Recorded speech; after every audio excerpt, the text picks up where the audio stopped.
하나님의 말씀 함께 보시겠습니다. 욥기 1장 1절부터 12절까지의 말씀입니다.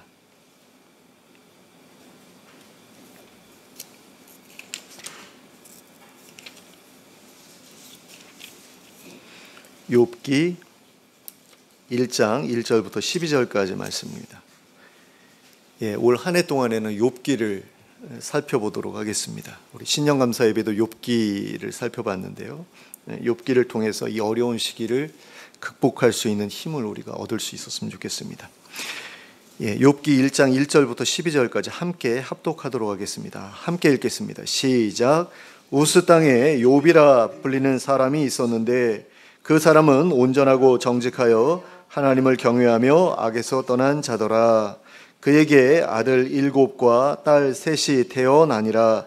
그의 소유물은 양이 7,000마리요 낙타가 3,000마리요 소가 500결이요 암나귀가 500마리이며 종도 많이 있었으니 이 사람은 동방 사람 중에 가장 훌륭한 자라. 그의 아들들이 자기 생일에 각각 자기의 집에서 잔치를 베풀고 그의 누이 3명도 청하여 함께 먹고 마시더라. 그들이 차례대로 잔치를 끝내면 욥이 그들을 불러다가 성결하게 하되 아침에 일어나서 그들의 명수대로 번제를 드렸으니 이는 욥이 말하기를 혹시 내 아들들이 죄를 범하여 마음으로 하나님을 욕되게 하였을까 함이라. 욥의 행위가 항상 이러하였더라. 하루는 하나님의 아들들이 와서 여호와 앞에 섰고 사탄도 그들 가운데에 온지라. 여호와께서 사탄에게 이르시되 내가 어디서 왔느냐? 사탄이 여호와께 대답하여 이르되 땅을 두루돌아 여기저기 다녀왔나이다. 여호와께서 사탄에게 이르시되 내가 내 종 욥을 주의하여 보았느냐? 그와 같이 온전하고 정직하여 하나님을 경외하며 악에서 떠난 자는 세상에 없느니라. 사탄이 여호와께 대답하여 이르되 욥이 어찌 까닭 없이 하나님을 경외하리이까? 주께서 그와 그의 집과 그의 모든 소유물을 울타리로 두르심 때문이 아니니이까? 주께서 그의 손으로 하는 바를 복되게 하사 그의 소유물이 땅에 넘치게 하셨음이니이다. 이제 주의 손을 펴서 그의 모든 소유물을 치소서. 그리하시면 틀림없이 주를 향하여 욕하지 않겠나이까? 여호와께서 사탄에게 이르시되 내가 그의 소유물을 다 내 손에 맡기노라. 다만 그의 몸에는 내 손을 대지 말지니라. 사탄이 곧 여호와 앞에서 물러가니라. 아멘. 자, 오늘 우리가 함께 읽은 본문에는 고대 근동에 살았던 욥이라고 하는 사람에 대한 소개가 기록되어 있습니다. 1절에는 그가 우스라고 하는 땅에 살았다고 기록되어 있는데 학자들은 예레미야 애가 4장 21절의 기록을 근거로 해서 이 지역이 에돔 근처 사해 남쪽 광야에 위치하고 있었을 것이라고 추측합니다. 욥이 살았던 시기 또한 별다른 정보가 없어 정확히 알 수는 없지만 학자들은 그를 아브라함, 이삭, 야곱과 같은 족장 시대의 인물이었을 것이라고 추정하고 있습니다. 사람들은 흔히 족장 시대에 하나님을 경외하며 살았던 사람들이 오직 아브라함의 가족들 뿐이었을 것이라고 생각합니다. 그러나 족장 시대에는 아브라함의 가족 외에도 하나님을 경외하는 사람들이 여럿 살고 있었습니다. 특별히 아브라함으로부터 첫 11조를 받았던 멜기세덱을 비롯해서 멜기세덱이 다스리던 지역 사람들, 그리고 아브라함이 선교해서 전도했던 사람들, 이런 사람들도 이제 하나님을 믿었다라는 거죠. 그리고 혼합신앙이기는 했지만 아브라함의 고향 사람들 역시 하나님을 섬기는 사람들이었습니다. 그리고 아브라함의 자손들인 이스마엘이나 미디안의 후손들도 하나님을 믿었다는 사실을 우리가 기억할 필요가 있습니다. 욥은 바로 그들과 같은 시대를 살아가면서 하나님을 섬겼던 사람이었습니다. 그러므로 욥의 신앙은 율법 이전의 신앙으로서 틀에 묶여 있지 않은 신앙, 그러니까 자유로운 신앙이었다라고 할 수 있습니다. 그뿐 아니라 그의 신앙은 하나님께서도 친히 인정해 주신 온전하고 정직한 신앙이었습니다. 그래서 하나님께서는 욥의 온전함과 정직함에 큰 감동을 받으신 나머지 사탄에게 그를 자랑하시기까지 하셨습니다. 우리가 앞서 읽은 6절 이하의 말씀에는 하나님의 아들들, 즉 천사들이 하나님 앞에 모였던 일이 기록되어 있는 것을 보게 됩니다. 흔히 천상회의라고 일컬어지는 모임이었습니다. 그때 그 자리에는 사탄도 함께 배석하고 있었는데 하나님께서는 그를 향해 어디에서 왔느냐고 물으셨고 그는 땅에 두루 돌아 여기저기를 다녀왔다고 대답했습니다. 그러자 하나님께서는 기다렸다는 듯이 그에게 욥에 대해 어떻게 생각하느냐고 물으셨습니다. 8절 말씀입니다. 여호와께서 사탄에게 이르시되 내가 내 종 욥을 주의하여 보았느냐. 그와 같이 온전하고 정직하여 하나님을 경외하며 악에서 떠난 자는 세상에 없느니라. 자, 사탄이 땅에 내려가 세상 곳곳을 돌아보고 왔다는 말에 하나님께서는 그가 욥을 보고 어떤 평가를 내렸을지 궁금해지셨습니다. 평소에도 인간들에 대해 부정적인 평가만을 내려왔던 사탄이었기 때문에 욥과 같이 온전하고 정직한 사람을 보고서도 부정적인 평가를 내릴 수 있겠는가 하고 생각하셨던 것입니다. 그런데 여기에서 우리가 주목해야 할 것은 사탄이 땅에 내려가 세상 곳곳을 돌아보고 왔다고 하였을 때 하나님께서 땅에 사는 사람들 중에 가장 먼저 떠올리셨던 사람이 욥이었다는 사실입니다. 이것은 하나님께서 세상을 심판하실 때에 오직 한 사람만 구원하기로 결정하신다면 바로 욥을 구원하실 것이라는 그런 의미라고도 할 수 있습니다. 욥은 자기의 시대에 있어서 대홍수 시대의 노아와 같은 의인이라고 말할 수 있었던 아주 특별한 사람이었던 것입니다. 하나님께서 사단에게 욥을 자랑하시면서 욥에 대해 가장 먼저 말씀하신 것은 내 종이라는 말씀이었습니다. 그런데 종이란 어떤 사람을 가리키는 말입니까? 주인의 뜻대로 행하는 사람을 가리킵니다.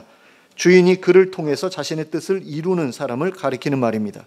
그러므로 하나님께서 욥을 향해서 내 종이라고 하신 것은 하나님께서 그를 통해 당신의 뜻을 이루어가고 계셨다는 것을 의미합니다. 그러니까 하나님께서 친히 들어 쓰시던 사람이었다라는 것입니다. 그러므로 욥을 향해 내 종이라고 말씀하신 그 말씀만으로도 우리는 욥이 하나님께서 쓰실 만한 깨끗한 그릇이었다는 사실을 알 수 있게 됩니다. 바울 사도가 디모데후서 2장 21절에서 말씀하고 있는 것처럼 자신을 깨끗하게 한 사람만이 하나님께서 쓰시는 그릇이 될 수 있기 때문입니다. 실로 욥은 하나님께서 쓰실 만한 깨끗한 그릇이었습니다. 그는 하나님의 평가대로 온전하고 정직하여 하나님을 경외하며 악에서 떠난 사람이었던 것입니다. 여기에서 온전하다는 말은 흠이 없다는 말입니다. 더럽거나 얼룩이 없다, 얼룩진 것이 없다라는 말입니다. 그리고 정직하다는 말은 곧다는 말입니다. 휘어지거나 구부러진 데가 없다는 말입니다. 실로 곧게 뻗은 매끈한 지팡이를 연상시키는 묘사라고 할 수 있습니다. 마치 하나님의 손에 쥐어진 순금으로 된 홀, 막대기죠. 왕홀이라고 해가지고 왕이 쥐고 있는 어떤 권위의 상징이 되는 막대기를 묘사하는 것 같은 표현이라고 할 수 있습니다. 이처럼 욥의 삶에는 흠잡을 만한 모습도 거짓된 모습도 없었습니다. 하나님께서 사단에게 온전하고 정직한 사람의 모본으로 내어놓으시기에 조금도 손색이 없었던 사람이었습니다. 그런데 욥의 삶이 이처럼 온전하고 정직할 수 있었던 것은 그가 하나님을 경외하는 사람이었기 때문이었습니다. 그의 하나님을 경외하는 마음이 그의 온전하고 정직한 삶의 모습으로 드러난 것입니다. 그러면 하나님을 경외한다는 말은 과연 어떤 의미이겠습니까? 이 질문에 대답하기 위해 우리는 먼저 경외라는 단어의 의미를 생각해 볼 필요가 있습니다. 사전에서 경외의 한자어를 찾아보면 경자는 공경한다라는 뜻이고요. 외자는 두려워한다라는 의미를 가지고 있습니다. 하나님을 공경하고 두려워하는 것, 이것이 바로 하나님을 경외한다는 말의 의미입니다. 이러한 단어의 뜻에 비추어 볼 때 하나님을 경외한다는 말은 1차적으로 하나님을 온 세상의 창조주요 절대적인 주권자로 인정하고 그에 합당한 존경을 올려드리는 것을 의미한다고 볼 수 있습니다. 그리고 그 다음으로는 세상 끝에 있을 하나님의 크고 두려우신 심판을 의식하여 죄를 멀리하고 악에서 떠나는 것을 의미한다고 할 수 있습니다. 잠언 8장 13절의 말씀에서 볼 수 있듯이 하나님을 경외하는 것은 바로 악을 멀리하는 것이기 때문입니다. 잠언 8장 13절 말씀을 제가 읽어드리겠습니다. 여호와를 경외하는 것은 악을 미워하는 것이라. 나는 교만과 거만과 악한 행실과 패역한 입을 미워하느니라. 그런데 여호와를 경외하는 것은 악을 미워하는 것이라는 이 말씀의 의미는 하나님을 경외하는 사람은 하나님께서 미워하시는 악한 일들을 하나님과 같이 함께 미워하는 사람이다라는 의미이기도 합니다. 여호와를 경외하는 것은 악을 미워하는 것이라 라고 말하면서 나는 이러이러한 것을 미워한다고 말씀하셨잖아요. 교만도 미워하고 거만도 미워하고 악한 행실과 패역한 일을 미워한다. 그러면 어떻게 하라는 거죠? 나를 경외한다면 너희도 똑같이 그런 것들을 미워해야 된다라는 그런 이야기죠. 그러므로 하나님을 경외하는 사람은 악을 좋아할 수도 없고 좋아해서도 안 되고 악한 일에 동참할 수도 없고 동참해서도 안 된다라는 것입니다. 그래서 욥에 대한 묘사에서도 하나님을 경외한다는 말의 뒤를 이어서 악에서 떠난 사람이라는 말이 따라붙고 있는 것을 볼 수 있습니다. 이처럼 하나님을 경외하는 사람은 악을 멀리하는 사람입니다. 그러므로 그의 삶이 온전하고 정직해질 수밖에 없는 거죠.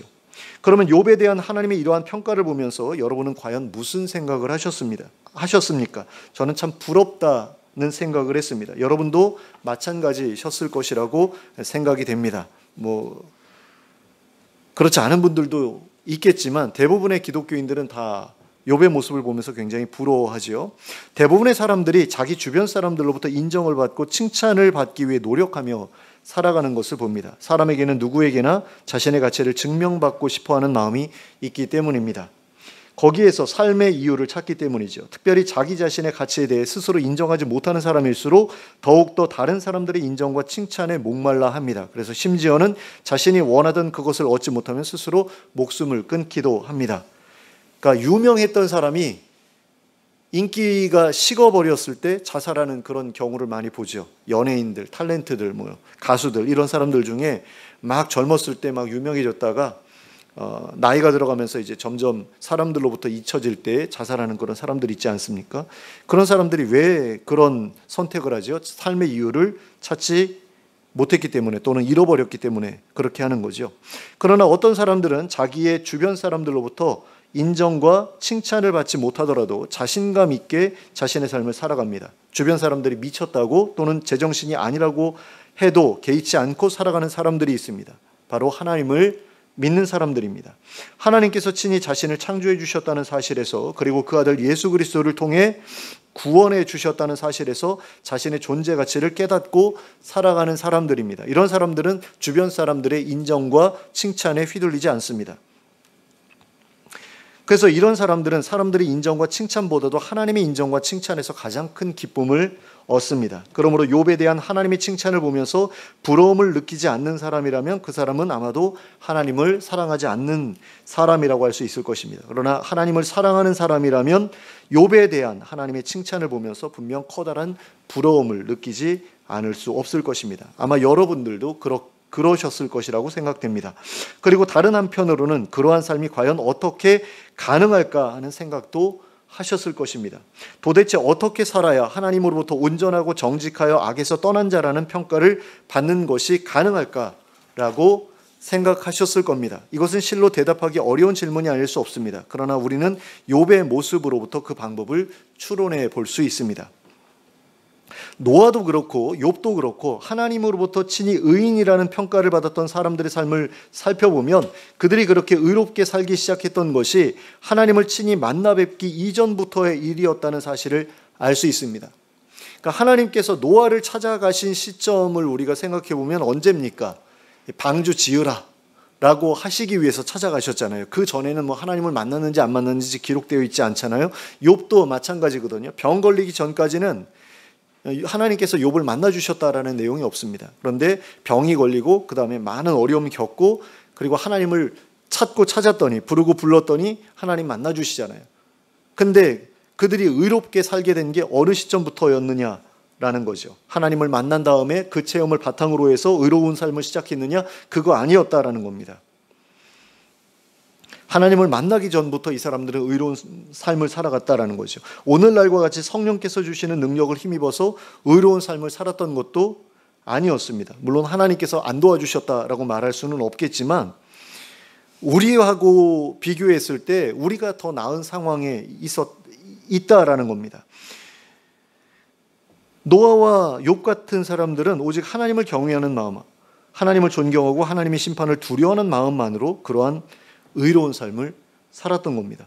그러므로 의로운 삶을 살아가는 일에 있어서 가장 중요하고도 우선되는 것은 내가 예수 그리스도의 사랑과 은혜를 얼마나 크게 체험하였느냐 하는 것 이전에, 그리고 얼마나 성령 충만한 가운데 살아가고 있느냐 하는 것 이전에 참으로 하나님을 경외하며 살아가고 있느냐 하는 것이라고 할 수 있습니다. 아무리 하나님의 사랑과 은혜를 크게 체험하였다고 하더라도 하나님의 공의와 하나님의 심판을 두려워하지 않는 사람이라면 죄를 짓는 일도 두려워하지 않을 수 있습니다. 그런 사람은 하나님께서 또 용서해 주시겠지 하는 가벼운 마음으로 죄를 대하기가 쉽습니다. 많은 사람들이 하나님의 놀라운 은혜를 체험하고서도 죄를 쉽게 떠나지 못하는 이유가 바로 거기에 있습니다. 하나님의 두려움을 알지 못하기 때문입니다. 그분의 죄를 향한 맹렬한 진노에 대한 깨달음이 없기 때문입니다. 한마디로 반쪽짜리 은혜밖에 체험하지 못했기 때문이라고 할 수 있습니다. 그러니까 예수님의 사랑을 체험하였다고는 하지만 하나님의 죄에 대한 진노가 얼마나 크고 두려운 것인가를 깨닫지 못했기 때문에 여전히 죄에서 벗어나지 못하고 있는 것이다 라는 것입니다. 저도 그런 점에서 많은 부족함과 안타까움을 느끼고 있습니다. 그래서 간절히 바라고 소원하는 것이 있는데요. 그것은 바로 조나단 에드워드 목사님이 1차 대각성 기간 중에 성난 하나님의 손에 사로잡혀 있는 죄인들이라는 제목으로 설교하였을 때 그 교회 성도들이 경험했던 것과 같은 일을 경험하는 일입니다. 전하는 기록에 의하면 조나단 에드워드 목사님이 그 설교를 통해 죄에 대해서, 지옥에 대해서, 그리고 죄인들의 멸망에 대해서 얼마나 생생하게 묘사했는지 그 설교를 듣고 있던 청중들이 마치 지옥으로 빠져들어가는 것처럼 느껴서 크게 울부짖으며 예배당 기둥을 끌어안고 매달리기까지 했다고 합니다. 어떤 사람들은 교회 바닥을 막 굴러다니기도 했다고 하는데요.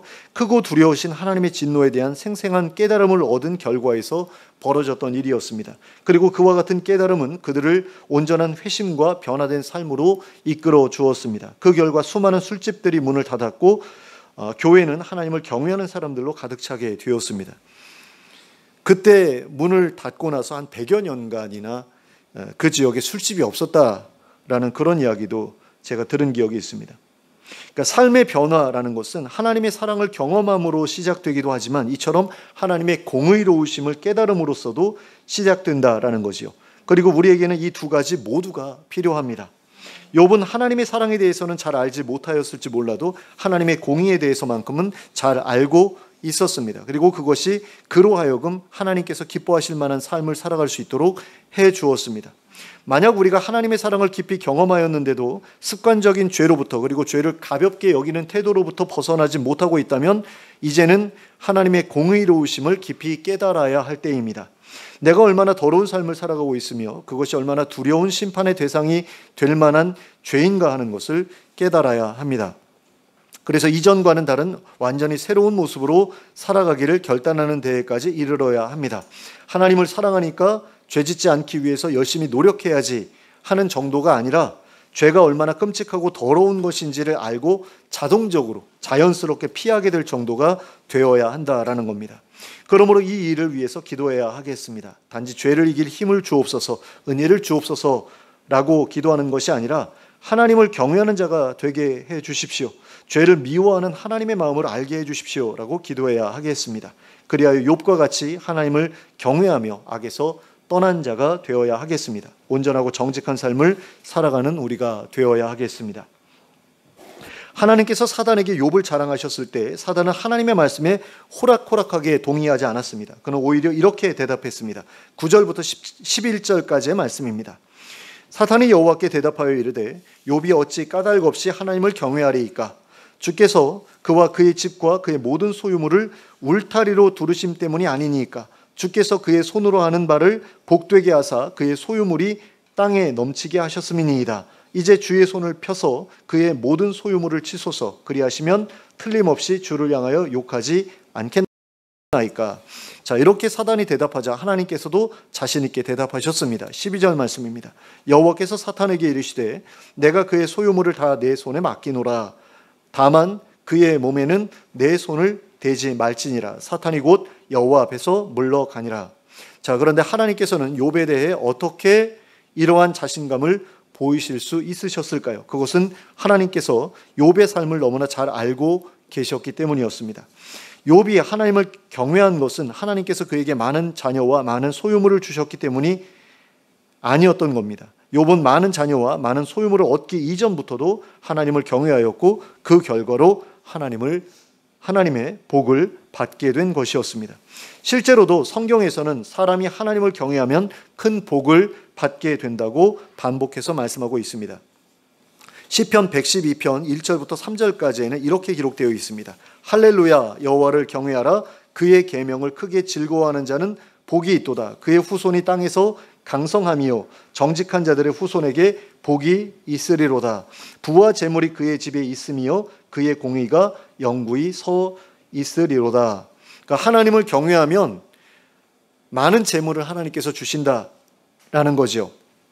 그리고 그의 후손이 땅에서 잘 된다라는 겁니다. 그리고 이사야서 33장 5절과 6절에는 이렇게 기록되어 있습니다.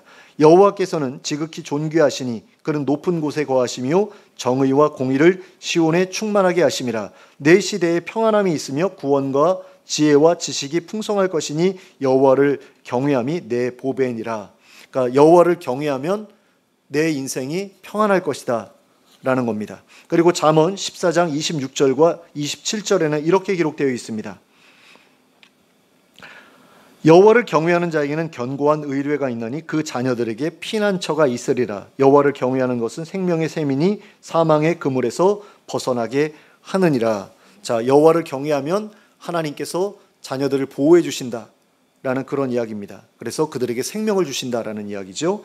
그러면 욥이 하나님을 경외함으로 받았던 복은 실제로 어떠한 것들이었습니까? 2절을 보시면 알 수 있듯이 욥이 하나님께 받았던 첫 번째 복은 바로 많은 자녀들이었습니다. 그에게는 아들 7과 딸 3이 있었습니다. 그리고 4절을 보시면 욥의 아들들은 자기의 생일이 돌아오면 각각 자기의 집에서 잔치를 베풀었다고 하였습니다. 아들들마다 자기의 집을 따로 가지고 있었다는 이야기입니다. 그리고 그들은 생일이 될 때마다 그 많은 형제들을 다 불러서 잔치를 벌였습니다. 이것을 볼 때에 그들의 삶이 풍족하고 여유로웠다는 사실을 알 수 있게 됩니다. 그리고 또 형제들 간의 우애도 나쁘지 않았다라는 것을 알 수 있게 됩니다. 그리고 그들은 모두 다 아버지를 본받아 신실하게 하나님을 섬겼습니다. 잔치가 끝나면 아버지의 명을 좇아서 하나님께 제사를 드려 자신들이 혹시 범하였을지도 모를 죄를 회개하고 자신을 정결하게 하였습니다. 그리고 우리는 이러한 기록을 통해 앞에서 말씀드린 시편 112편의 약속과 잠언 14장의 약속이 욥의 삶에 그대로 이루어졌다는 것을 알 수 있게 됩니다.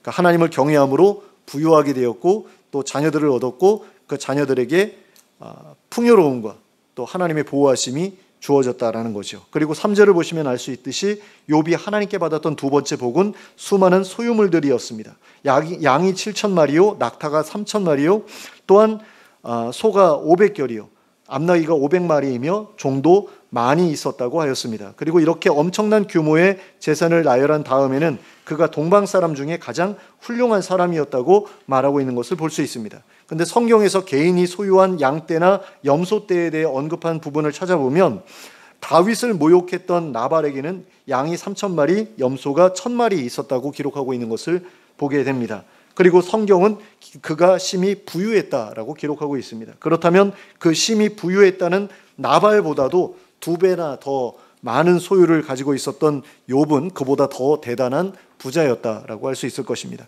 그리고 비슷한 시대를 살았던 야곱과 비교하더라도 욥은 엄청난 부자였을 것입니다. 성경은 야곱에 대해 그 사람이 매우 번창하여 양떼와 노비와 낙타와 나귀가 많았더라라고 말씀하고 있습니다. 그런데 야곱이 소유했던 가축의 그 규모가 어느 정도였는지 분명하게 말하고 있지는 않아요. 그러면 야곱의 재산을 우리가 어떻게 추정할 수 있을까라고 했을 때 야곱이 바단 아람에서 돌아오면서 자기 형한테 예물을 보내잖아요. 형의 장자권을 뺏었기 때문에 형이 자기를 죽이려고 하고 있지 않습니까? 게다가 무려 400명이나 되는 사람들을 이끌고 자기를 맞이하러 나온다라는 거예요. 근데 400명이나 데리고 나온 이유가 뭐겠어요? 잡아 죽이겠다라는 거잖아요. 그러니까 겁이 나가지고 예물을 드리는데 그 예물의 양이 뭐라고 기록되어 있냐면 암염소가 200마리, 수렴소가 20마리, 암양이 200마리, 수량이 20마리, 젖나는 낙타 30과 그 새끼들, 암소가 40마리, 황소가 10마리, 암나귀가 20마리, 그 새끼 나귀가 10마리 이렇게 기록되어 있거든요. 그러면 누군가가 자기를 죽이러 온대요. 근데 그 사람의 마음을 누그러뜨리기 위해서 내 재산을 떼어줘야 돼요. 그러면 어느 정도나 떼어줘야지 그 사람이 만족할까요? 자기의 장자권, 아버지의 축복을 뺏어갔는데 어느 정도를 떼주면 형이 만족할 수 있을까요? 최소한 10분의 1 정도는 바쳐야 되지 않을까요? 저는 그렇게 추론을 했거든요. 그럴 때에 야곱의 재산은 어느 정도였을까? 양이 한 2,000마리, 염소가 한 2,000마리, 낙타가 400마리, 소가 500마리, 나귀가 300마리 정도, 그 정도 아니었을까? 이렇게 추측해 볼 수가 있습니다.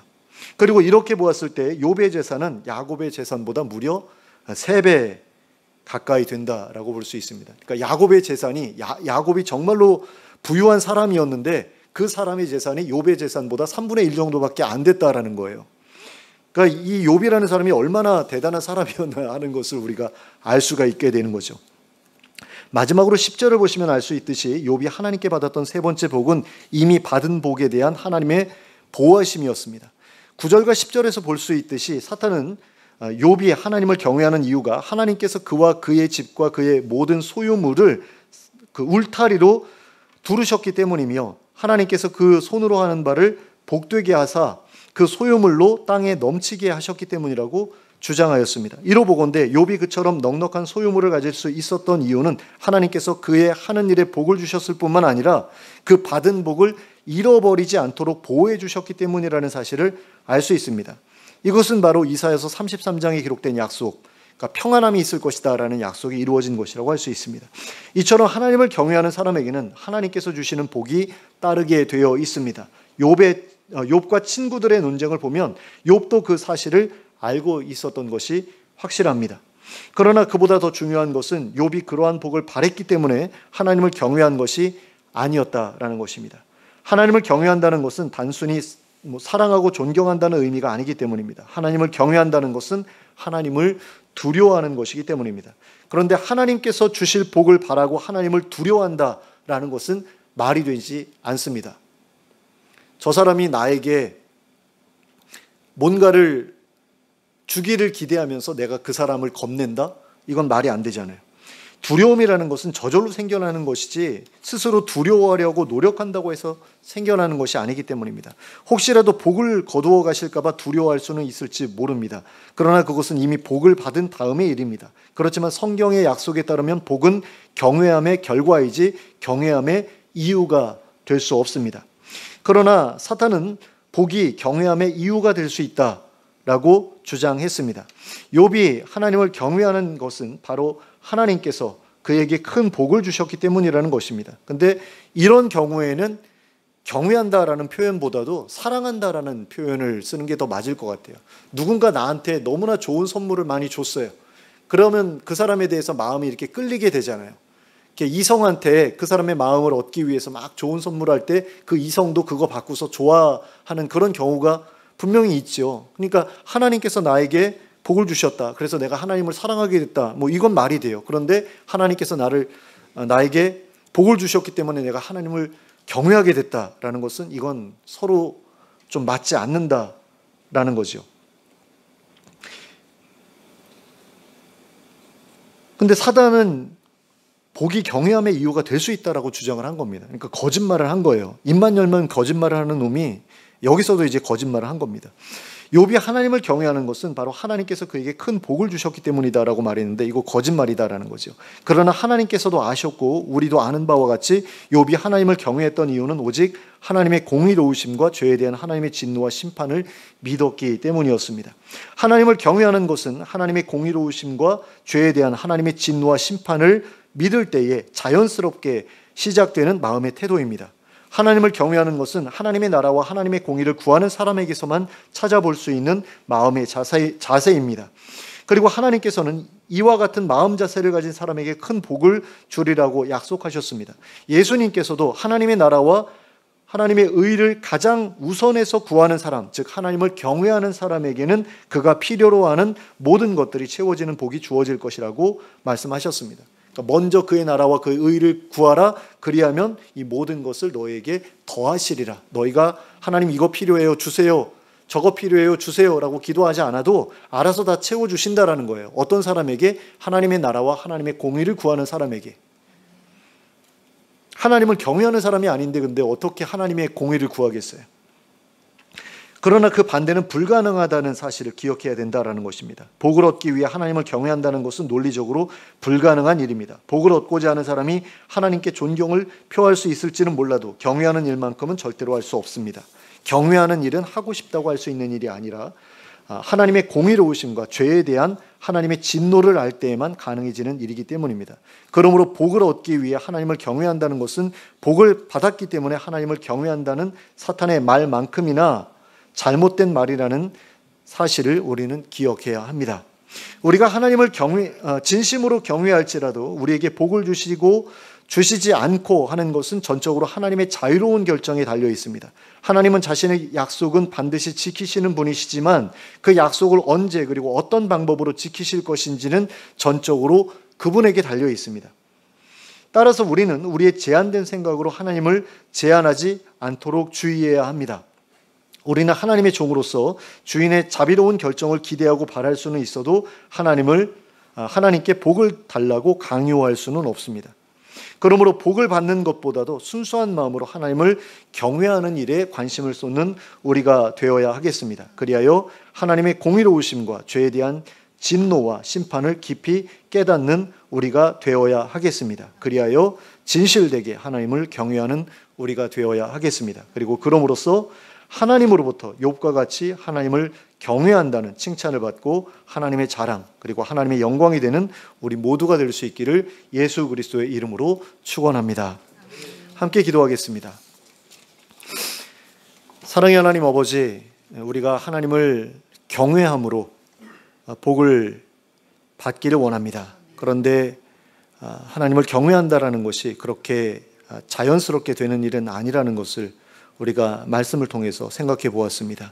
하나님을 경외한다는 것은 하나님을 두려워한다라는 것인데 이 두려움이 어떻게 해서 생겨날 수 있는 것인지 우리가 잘 기억하기를 원합니다. 그리고 하나님을 경외할 수 있기 위해서 하나님의 공의로우심에 대해 관심을 갖는 저희들이 되길 원합니다. 하나님이 얼마나 두려우신 분인지 그리고 하나님의 죄에 대한 진노와 심판은 또한 얼마나 두려운 것인지를 우리가 온전히 깨닫게 되기를 원합니다. 하나님을 사랑하는 것만으로 부족하고 하나님께서 우리를 사랑하신다는 사실을 깨닫는 것만으로도 부족하고 하나님께서 죄를 얼마나 미워하시는지를 깨닫는 일이 우리에게 얼마나 중요한지를 깨닫는 가운데 욥과 같이 온전하고 정직하여 하나님을 경외하며 악에서 떠난 자로 살아가는 저희들이 될 수 있도록 인도하여 주시옵소서. 그리하여 하나님의 자랑이 되고 또 하나님의 영광이 되는 우리 모두가 될 수 있도록 저희를 인도하여 주시옵소서. 예수 그리스도의 이름으로 기도하였습니다. 아멘.